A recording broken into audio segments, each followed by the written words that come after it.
Harry Potter and the Goblet of Fire, written by J.K. Rowling, narrated by May from SheReadsBooks, Chapter 33, The Death Eaters. Voldemort looked away from Harry and began examining his own body. His hands were like large pale spiders. His long white fingers caressed his own chest, his arms, his face. The red eyes, whose pupils were slits like cats, gleamed still more brightly through the darkness. He held up his hands and flexed the fingers, his expression rapt and exultant. He took not the slightest notice of Wormtail, who lay twitching and bleeding on the ground, nor of the great snake which had slithered back into sight and was circling Harry again, hissing. Voldemort slipped one of those unnaturally long-fingered hands into a deep pocket and drew out a wand. He caressed it gently too, and then he raised it and pointed it at Wormtail, who was lifted off the ground and thrown against the headstone where Harry was tied. He fell to the foot of it and lay there, crumpled up and crying. Voldemort turned his scarlet eyes upon Harry, laughing a high, cold, mirthless laugh. Wormtail's robes were shining with blood now. He had wrapped the stump of his arm in them. "My lord," he choked. "My lord, you promised. You did promise." "Hold out your arm," said Voldemort lazily. "Oh, master, thank you, master." He extended the bleeding stump, but Voldemort laughed again. "The other arm, Wormtail." "Master, please, please." Voldemort bent down and pulled out Wormtail's left arm. He forced the sleeve of Wormtail's robes up past his elbow, and Harry saw something upon the skin there, something like a vivid red tattoo, a skull with a snake protruding from its mouth, the same image that had appeared in the sky at the Quidditch World Cup, the Dark Mark. Voldemort examined it carefully, ignoring Wormtail's uncontrollable weeping. "It is back," he said softly. "They will have all noticed it, and now we shall see. Now we shall know." He pressed his long white forefinger to the brand on Wormtail's arm. The scar on Harry's forehead seared with a sharp pain again, and Wormtail let out a fresh howl. Voldemort removed his fingers from Wormtail's mark, and Harry saw that it had turned jet black. A look of cruel satisfaction on his face, Voldemort straightened up, threw back his head, and stared around at the dark graveyard.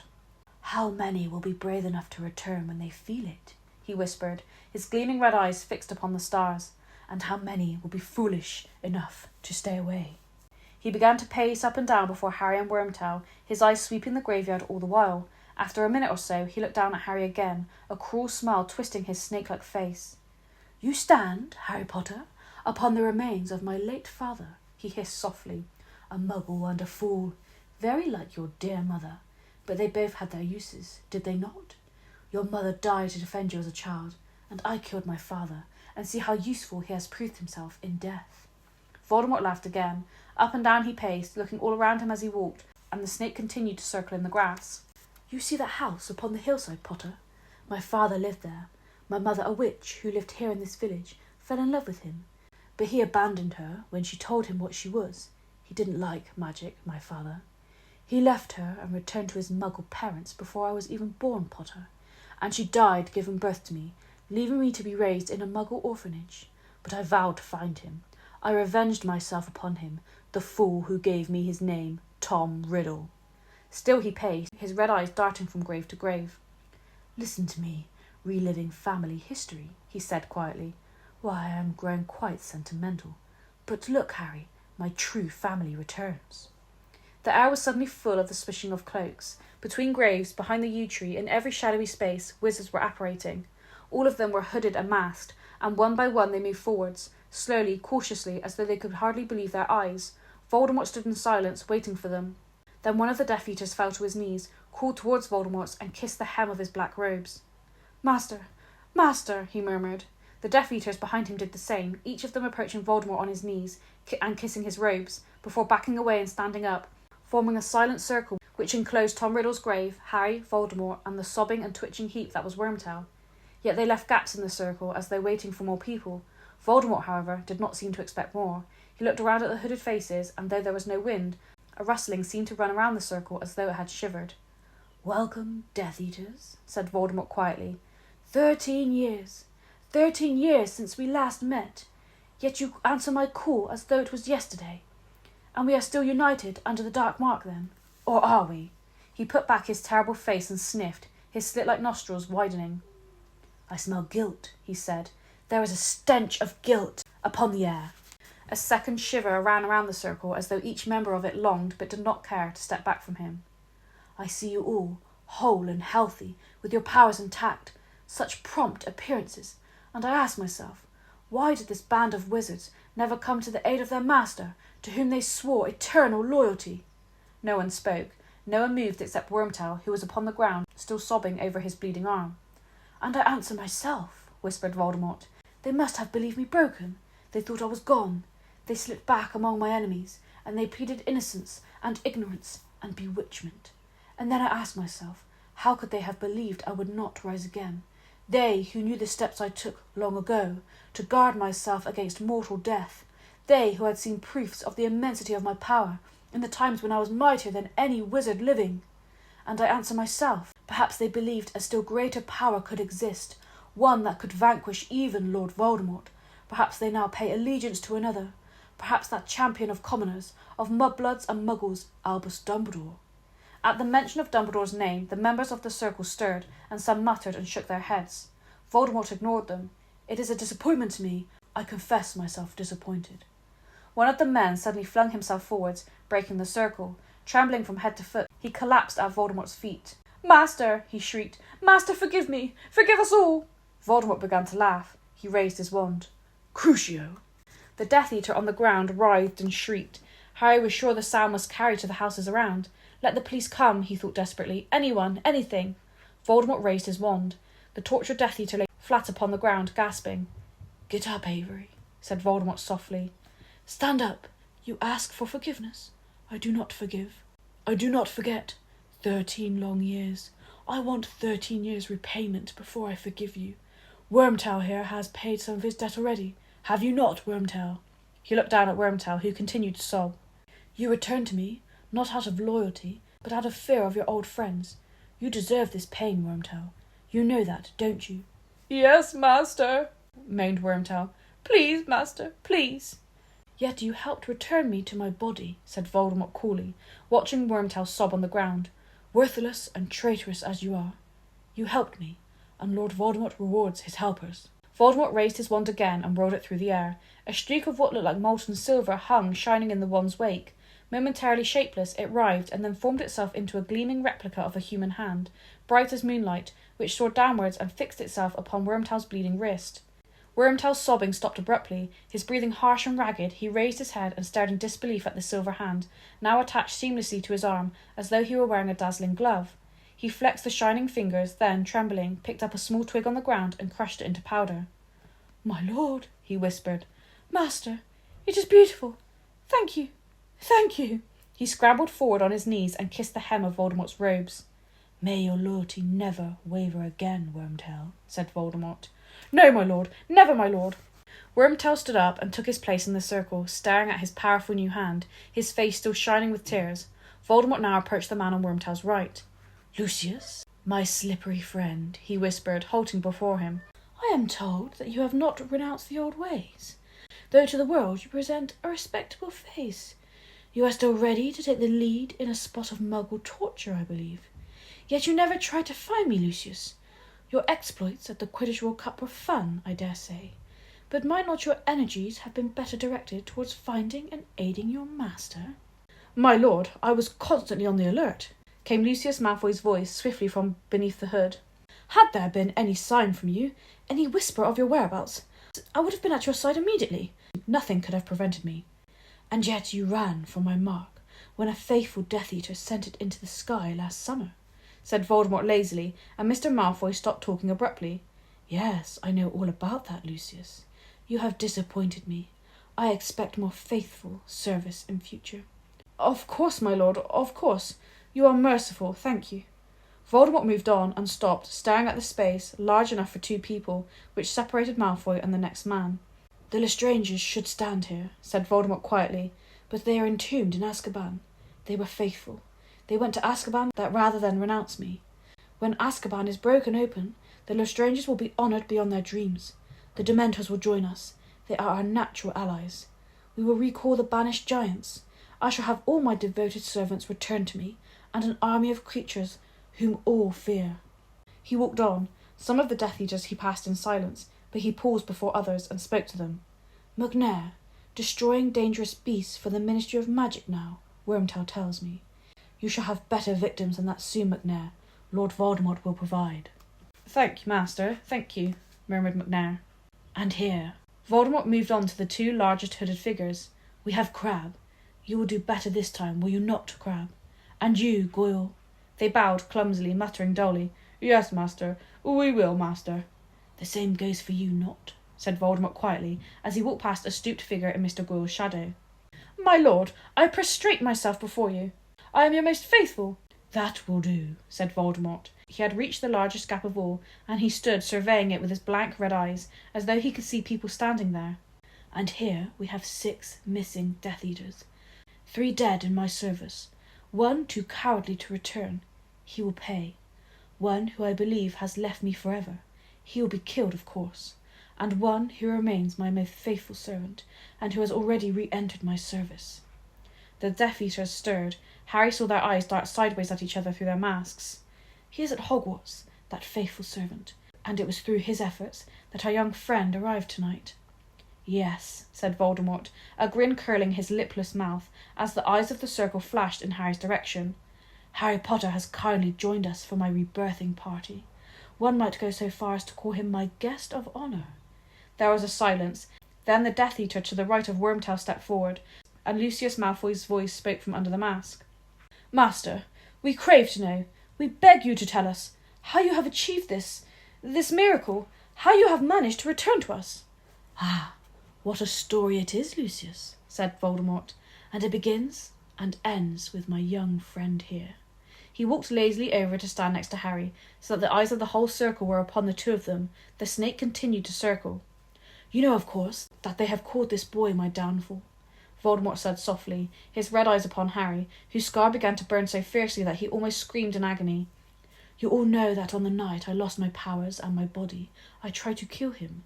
His mother died in the attempt to save him, and unwittingly provided him with a protection I admit I had not foreseen. I could not touch the boy." Voldemort raised one of his long white fingers and put it very close to Harry's cheek. "His mother left upon him the traces of her sacrifice. This is old magic. I should have remembered it. I was foolish to overlook it, but no matter. I can touch him now." Harry felt the cold tip of the white long finger touch him, and thought his head would burst with the pain. Voldemort laughed softly in his ear, then took the finger away, and continued addressing the Death Eaters. "I miscalculated, my friends, I admit it. My curse was deflected by the woman's foolish sacrifice, and it rebounded upon me. Ah, pain beyond pain, my friends. Nothing could have prepared me for it. I was ripped from my body. I was less than spirit, less than the meanest ghost. But still I was alive. What I was, even I do not know. I, who have gone further than anybody along the path that leads to immortality. You know my goal, to conquer death. And now I was tested, and it appeared that one or more of my experiments had worked, for I had not been killed, though the curse should have done it. Nevertheless, I was as powerless as the weakest creature alive, and without the means to help myself, for I had no body, and every spell which might have helped me required the use of a wand. I remember only forcing myself, sleeplessly, endlessly, second by second, to exist. I settled in a faraway place, in a forest, and I waited. Surely one of my faithful Death Eaters would try and find me. One of them would come and perform the magic I could not, to restore me to a body, but I waited in vain." The shiver ran once more around the circle of listening Death Eaters. Voldemort let the silence spiral horribly before continuing. "Only one power remained to me. I could possess the bodies of others. But I dared not go where other humans were plentiful, for I knew that the Aurors were still abroad and searching for me. I sometimes inhabited animals, snakes of course being my preference, but I was a little better off inside them as pure spirit, for their bodies were inadapted to perform magic, and my possession of them shortened their lives. None of them lasted long. Then, 4 years ago, the means for my return seemed assured. A wizard, young, foolish, and gullible, wandered across my path in the forest I had made my home. Oh, he seemed the very chance I had been dreaming of, for he was a teacher at Dumbledore's school. He was very easy to bend to my will. He brought me back to this country, and after a while I took possession of his body, to supervise him closely as he carried out my orders. But my plan failed. I did not manage to steal the Philosopher's Stone. I was not to be assured immortal life. I was thwarted once again by Harry Potter." Silence once more. Nothing was stirring, not even the leaves on the yew tree. The Death Eaters were quite motionless, the glittering eyes in their masks fixed upon Voldemort and upon Harry. "The servant died when I left his body, and I was left as weak as I had ever been," Voldemort continued. "I returned to my hiding place far away, and I will not pretend to you that I didn't then fear that I might never regain my powers. Yes, that was perhaps my darkest hour. I could not hope that I would be sent another wizard to possess. I had given up hope now that any of my Death Eaters cared what had become of me. One or two of the masked wizards in the circle moved uncomfortably, but Voldemort took no notice. And then, not even a year ago, when I had almost abandoned hope, it happened at last. A servant returned to me.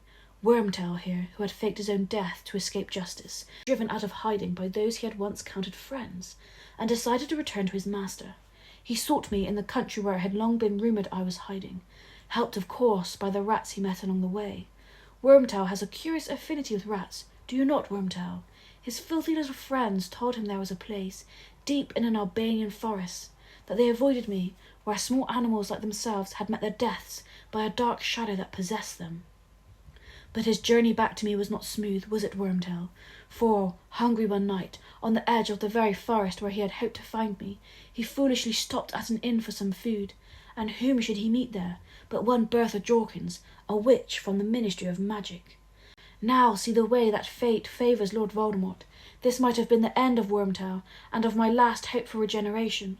But Wormtail, displaying a presence of mind I never would have expected of him, convinced Bertha Jorkins to accompany him on a nighttime stroll. He overpowered her.